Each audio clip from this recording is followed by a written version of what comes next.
To change the default notification sound on the Samsung Galaxy Note 20, first tap on the home button to return back to the home screen. And from the home screen, swipe down at the top. Then in the quick settings panel, tap on the settings icon. Next, we scroll down and tap on sounds and vibrations. Then in here, go down and tap on notification sound. From here, go down the list and choose a default notification sound that you would like to use. Now Spaceline is the default notification sound. So in here, you can select a different sound.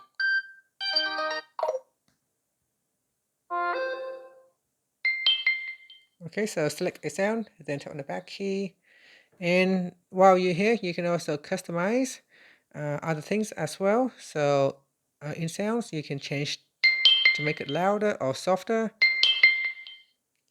And down here, you got retro, fun sound, and so on. And that's it. After that, you can tap on the back key or tap on the home button to go back to the home screen. Thank you for watching this video. Please like and subscribe to my channel for more videos.